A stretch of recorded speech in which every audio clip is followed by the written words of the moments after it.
Alright, today we're having a look at Rockfire by Redbar20. Alright, so here we are in Rockfire by Redbar20. Says that it's their first LBP3 level, though not their first level. I did notice a number of LBP2 levels on the moon. No LBP1 on the moon? On the planet. On the Earth? I always screw that up. Anyways, I'm liking it. I'm digging the look of it so far. Fairly simple platforming stuff, but like nothing that's gonna throw players off, I think. I wonder if you could accidentally get that. I wonder if you could get that hung up. Do I want to okay, I don't want to do it now, but I wonder if you could accidentally soft lock the level with that little bit of chain. Have to figure it out. No, it's nice so far.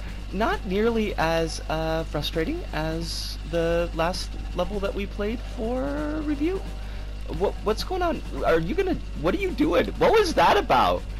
What was that camera angle? Why would you? I'm so excited. I'm gonna be weird. I think for a little while. It's gonna take a little while for life to kind of start making sense, the good kind of sense, getting used to new things. But yeah, no, am I having fun? I'm having a great amount of fun. What, could you? Thank you.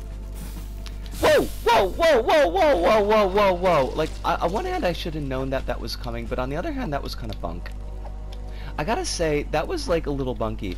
There wasn't like any warning. I mean, I guess you just would have to know that that's how they always did things in LBP2, so why would they not? Why would you assume that is grabbable? Look, there's other rock material that is not, in fact, grabbable. I got a red bar. I don't know how I feel about that bit. I'm just gonna be honest with you. I'm gonna be straight up. Don't know how I feel about that bit. Yeah, no, this is fine. It's not fine in like the throwing shade kind of fine way. It's just like, it's a fine level. I'm having a good time with it. It's always nice to have a good time. Now, if I let go of this, I bet there's fire down there. I bet. Oh, fudge! Of course there is. I mean, there's a pretty strong assumptive there that there would be fire, just because of the way that the obstacle's set up. It's not particularly clear. I don't know that we needed to have that bit of thin material there, but it is there. So you know. Maybe like, do we? What? Yo, what? Yo, what? Yo! I mean, great timing, I suppose. Did we miss a thing? Hold on a second. Like, let me can peep something. I know we're gonna go over time for just a minute. I want to see what the scoreboards look like together with you. Stop yelling at me, clock. Let's quick check the scoreboards. Cause like we had 620. Okay, so that's all. Mr. Cloven there is obviously done this as a hack, but everybody's got like double the scores that we did. Did we miss something? Did we miss like a whole part of the level? I don't know. We're gonna talk about it back at the hub. I'll see if I can figure out where it was, and we'll see you there. See yas. And we're back, and Rockfire by Redbar20, and I'd say it's a yellow square. It's a bit of a softer yellow square. I definitely have some issues with the level, but for the most part, it's pretty standard LBP2 fare. Just happens to be in LBP3. It doesn't do anything really egregiously wrong, but I also don't really think it sets itself apart from too many other levels, even though I did have a good time with it, and I don't feel like it would be a waste of time to give it a shot. It's not a shining example of the genre, I suppose. That does kind of bring us to the first point. I found this interesting because the title page says that it's Rockbar's first LBP3 level, but it does feel so much in presentation and gameplay style, like styles of obstacles, as an LBP2 level. Like, even the level badge is something that, like, a common style that you would have seen in LBP2, and it's kind of unusual because, like, the published date says 2020, and when I was playing, I kind of felt like this was a leftover level that Rockbar had put together in LBP2 and then like published just because maybe had picked up LBP3 roughly similar in the time frame, but like 2020 is a pretty big gap from when LBP3 actually came out, which doesn't say when Rockbar bought it, but it did kind of stand out a bit interesting in my mind.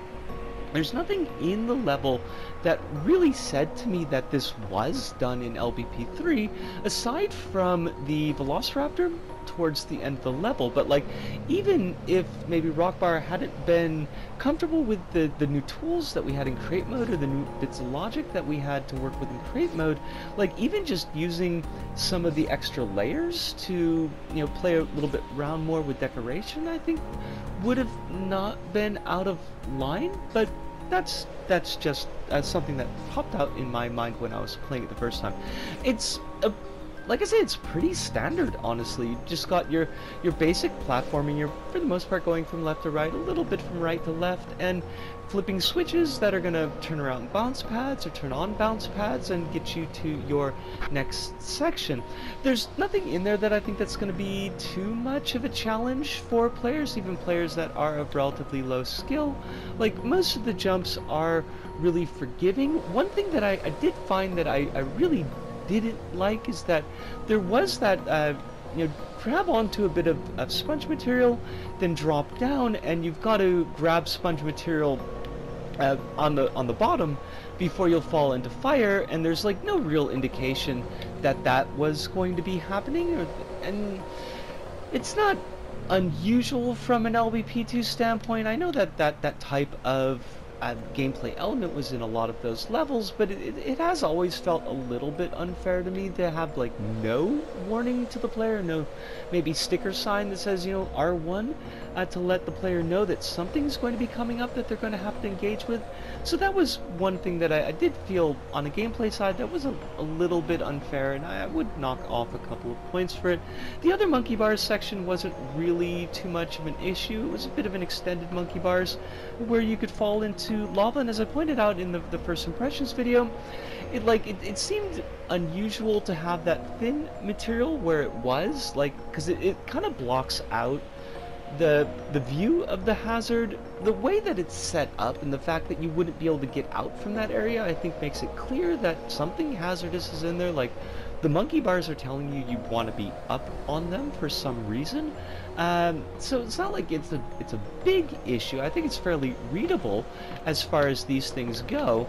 But yeah, it's just like, I guess I really don't like monkey bars, to tell you the truth. One thing that did stand out to me, again, is a bit of an odd point. You've got a couple of bits with rollers in them, and they all felt just really slow. Like, the first bit, you've got like 3 rollers, there's some arcs of score bubbles underneath them, and you want to get up from a bounce pad. You're going to grab the roller, swing over, and go. But like, they turn so slowly, and it kills your score chain. We're going to talk about that in a minute too. And I don't know why, like if they're rubbing against something in the wall, or if the bolt is a little bit too tight on them, but it's like really weird, and it's really wonky, and it just kind of breaks the momentum of that bit. You've got also a little later on, and there's 3 rollers that are kind of going up and down as though they were on a piston, and they're rotating around. They're on some kind of motorbolt, but when you grab onto them, and again they like turn super slowly, and it's almost like maybe the motorbolt strength is really low, so they don't really have the power to fling you, and you've almost got to force them to swing with your own momentum to get up on top of them so that you can jump over to the next bit, because like they won't throw you enough to get along on your own. And like, neither of those sections are going to get you killed. It's not going to result in an unfair death, but it's kind of like they just feel really slow. Another bit that I did kind of have a minor complaint about, but you've got like you've got a bit where you've got to jump up, you got to pull something out and to jump up on it so that you can kind of progress. I can do words. Progress on with the level, but the bit that you're going to pull out is just a rock, and like, it's none of the other rocks in the level are grabbable, and yeah, like a player's going to be able to figure it out from just the way that it's set up, and something's got to be pulled out. That's the only thing that looks separate from the environment, so you can pull that out. But it just feels like, why though? Like, why would you make that a rock? And because it's really light, then it doesn't even feel like a rock. It feels like something from out of the environment painted up to look like a rock, which is exactly what it was, and it just kind of breaks the immersion of the level, and I didn't like that. I just didn't. The level ends. We talked about that Velociraptor, and the level just like dead stop ends, and that's another bit that like it feels like you're building up some kind of momentum. You're progressing on, and you're moving yourself. I can talk, I swear to God. You're building up some kind of momentum as you're moving along, and then you hit that Velociraptor, and it's just like, boom, there's a scoreboard. So, like, yeah, it's fine, but it's also not really great. I could think there could have been a little bit of expansion that went on there. You know, build off of that momentum to a crescendo, to a climax, and then kind of bring it down a little bit, slow down the pace a little bit, and then hit the scoreboard, so you've got a nicer emotional arc throughout the level. Like, I know I'm complaining a lot about this level, and I still think that it is a yellow square, just in the sense that, like, it's a fairly complete experience, it looks pretty nice, it doesn't make egregious errors. Like, all the things that I'm talking about here are all just minor points against the level. Even added up, I don't think they pull it down into orange diamond territory, but like they don't really sell the level at its best, I feel like. And I feel like that's like the big thing from this level, is just kind of like, it's there, it's fine, it's not a big problem, but it's not particularly great either. And yeah, Red Bar, I'm sorry, like I had a lot of negative to say about the level, and I always feel a little bit bad about that, but I feel like these are all learning points, that these are all things that we can see in our own levels, and maybe do a little bit of improvement. Check your bolts, make sure that things that you want to be swinging, swing well. The last point, I did mention at the end of the first impression section that, like, I felt like our score was fairly low, and we were fairly below the other players' scores. I did manage to get up into the top 10. I was tied for 10th place at about 940, I think. I think that you can get those upper range scores, not the cheat score, but the other upper range scores. I do think that you can get if you manage to pull the score chains, but they're really, really tough, because some of the score chains, I think, require a little bit smoother movement or a lot of luck when you hit them to actually be able to pull them off. But yeah, I think I've said pretty much everything I can about this level. It's a learner. It's a learner. I think that you could play this level and you could get a lot of experience of, like, things to avoid maybe in your own levels, and that in itself is its own bit of value. But that pretty much does it for us here at this Go About. So from me, Bisco, here in Tokyo, to all of you out there, wherever you may happen to be, thank you, arigato, arigato, sayonara, see you, and ciao.